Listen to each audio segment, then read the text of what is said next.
అమ్మా, ఇంకా నిద్రపోతాను. ఒక కథ చెప్తావా? మరి నిజంగా నిద్రపోతావా? నిద్రపోతాను. ఏది, నిన్న నీ వేలుతో బొట్టు పెట్టుకుంటే చిన్నదన్నావు కదా, నేను పెద్ద బొట్టు పెడతాందా ఫస్ట్? అమ్మా, పెట్టు. ఇది ఎప్పుడు ఇలానే పెట్టుకోవాలి. బొట్టన వేలుతో పెట్టుకో, పెద్దది వస్తుంది. సరేనా? సరే అమ్మా. ఎందుకంత నీరసంగా మాట్లాడుతున్నావు?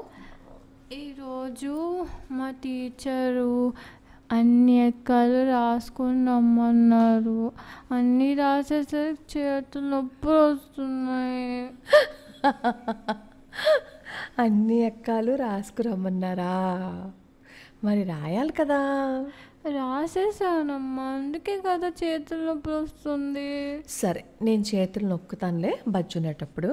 ఇప్పుడు రామాయణం వినేసే, సరేనా? చెప్పు. నిన్న ఎంతవరకు విన్నాం?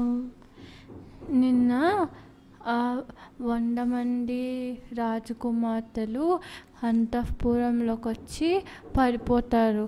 అప్పుడు వాళ్ళ నాన్నగారు ఏమైంది అని అడుగుతారు.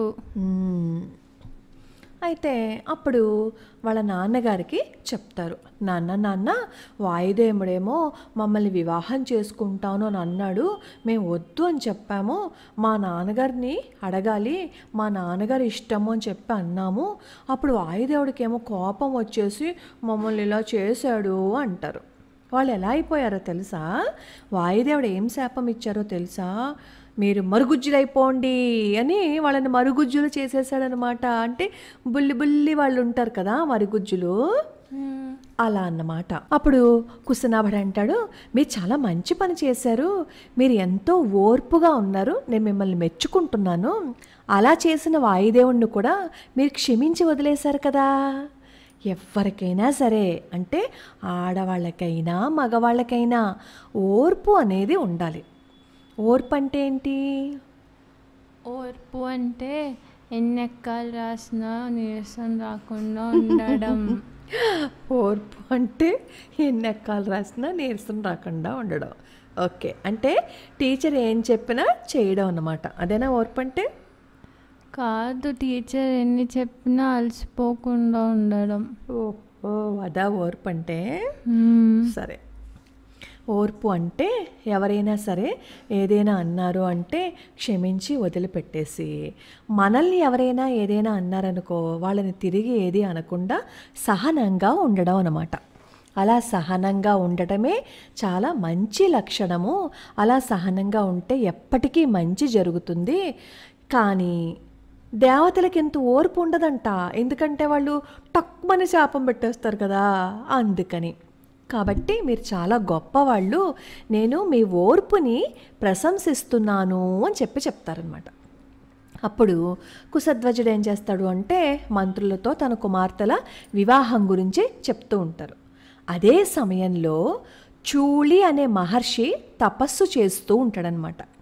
ఈ చూళి అనే మహర్షి ఎంత గొప్పవారు అంటే ఆయనకి ఇంద్రియ నిగ్రహం కలవారనమాట. ఇంద్రియ నిగ్రహం అంటే ఏంటి?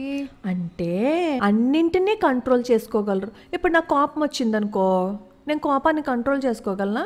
నేను తిడతాను కదా. అస్సలు కంట్రోల్ చేసుకోలేవమ్మా కదా. కానీ ఆయన కోపాన్ని కానీ సంతోషాన్ని కానీ ఏ ఫీలింగ్నైనా సరే కంట్రోల్ చేసుకోగలరు అన్నమాట. అయితే ఈ చూళి అనే మహర్షి బ్రహ్మగారి గురించి తపస్సు చేస్తూ ఉన్నారనమాట.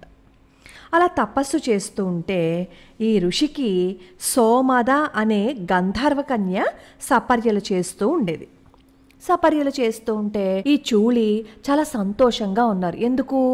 ఏ సమయానికి ఏం కావాలి అనేది ఈ సోమద అనే గంధర్వకంత చూస్తూ ఉండేది కాబట్టి. ఒకసారి ఈ మహర్షి ఏం అడుగుతారు అంటే, సోమద నువ్వు నాకు అన్ని పనులు చేసి పెడుతున్నావు కదా, నీకేం కావాలో కోరుకో అని అడుగుతారు. వెంటనే సోమద అంటుంది, మహర్షి, నాకు వివాహం కాలేదు, కానీ నేను ఎవరిని వివాహం చేసుకోను, నాకు అలా వివాహం చేసుకోవాలని ఇష్టం లేదు, నాకు పుత్ర సంతానం కావాలి, నేను మీకు సేవలు చేస్తున్నాను, మీరు చాలా గొప్పవారు కదా, నాకు బ్రహ్మ తేజస్సు కలిగిన పుత్రుడు అంటే మీలాంటి పుత్రుడు నాకు కావాలి, అలా వరాన్ని ప్రసాదించండి అని చెప్పి అడుగుతుంది. అప్పుడు ఆ మహర్షి ఏమో ఈ సోమద అడిగిన కోరికని మన్నిస్తారు. అలా ఈ సోమదకి బ్రహ్మ తేజస్సుతో ఒక కొడుకు పుడతాడనమాట. ఆయన పేరు బ్రహ్మదత్తుడు. ఈ బ్రహ్మదత్తుడు కాంపిల్య నగరంలో నివసిస్తూ ఉన్నాడు. ఈ బ్రహ్మదత్తుడు ఇక్కడ పుట్టేశారు కదా. ఇలా ఉండగా కుశనాభుడు అక్కడ వాళ్ళ 9 కుమార్తెలకి వివాహం చేయాలని అనుకుంటున్నాడు కదా. ఆ 9 కుమార్తెలని ఈ బ్రహ్మదత్తుడికిచ్చి వివాహం చెయ్యాలి అని చెప్పి అనుకుంటాడు. అనుకుని ఆ విషయం బ్రహ్మదత్తుడితో చెప్తాడనమాట. చెప్తే అప్పుడు వివాహానికి బ్రహ్మదత్తుడు ఒప్పుకుంటాడు. అలా వాళ్ళ పిల్లలందరినీ కుశనాభుడు బ్రహ్మదత్తుడికిచ్చి వివాహం జరిపిస్తాడు. అలా వివాహం జరిపించినప్పుడు మరి ఇలా పాణిగ్రహణం చేస్తారు కదా, చేతిలో చెయ్యి వేస్తూ ఉంటారు కదా. అలా చెయ్యి వేసి ఇలా ముట్టుకోగానే బ్రహ్మదత్తుడి స్పర్శ తగులుతుంది కదా వాళ్ళకి. మరి వాళ్ళందరూ గూనిగా ఉన్నారు కదా, ఇలా చిన్నిగా అయిపోయారు కదా. అప్పుడు ఈ బ్రహ్మదత్తుడు చెయ్యి వేయంగానే వాళ్ళందరూ మళ్ళీ మామూలుగా అందంగా కనిపించేశారనమాట. ఎలా అమ్మా? బ్రహ్మదత్తుడు కూడా చాలా గొప్ప ఆయన కదా. ఆయన కూడా ఎంతో సదాచార సంపన్నుడు. అలా సదాచార సంపన్నుల చేతి స్పర్శ తగిలితే ఎవరికైనా సరే ఇలాంటి మహత్యమే జరుగుతుంది. అందుకే చెప్తారు, అబద్ధం ఆడకుండా అసత్యం ఆడకుండా ఎవరైతే ఉంటారో వాళ్ళ మాట సత్యమైపోతుంది, వాళ్ళు ఏమన్నా నిజమైపోతుంది అని చెప్తారు. అందుకే నువ్వు అబద్ధం ఆడకు. నేను ఎప్పుడు అబద్ధం ఆడనమ్మా. అదే నువ్వు ఆడవు, కానీ ఆడద్దు అని చెప్తున్నాను. అలా బ్రహ్మదత్తుడు తన 9 భార్యలతో కాంపిల్య నగరంలో ఉన్నారనమాట. సరే, సోమద తన కోడళ్ళని చూసి మురిసిపోతుంది. అబ్బా ఎంత అందంగా ఉన్నారో అని. ఇంకా బజ్జుందామా?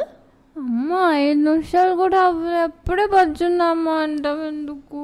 మరి బజ్జపోతే అలా అమ్మా? ఎప్పుడు చిన్న కథలే చెప్తున్నావు. నీకేం అర్థమైంది చిన్న కథలే చెప్తున్నావు అంటున్నావు? ఎప్పుడు ధర్మంగా ఉంటే మనం ముట్టుకుంటే వాళ్ళ రోగాలన్నీ తగ్గిపోతాయి అని అర్థమైంది. అబ్బో.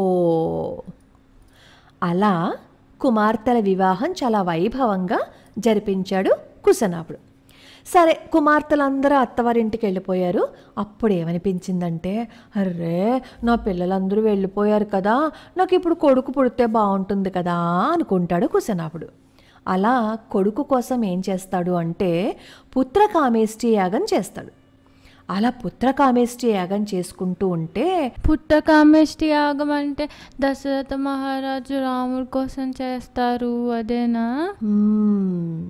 అలా యాగం చేస్తున్నప్పుడు కుశుడు తన కుమారుడైన కుశనాభుడితో చెప్తాడు, నువ్వు యాగం చేసావు కదా, నీకు మంచి కొడుకు పుడతాడు అని చెప్పి ఈ కుశుడు బ్రహ్మలోకానికి వెళ్ళిపోతాడు.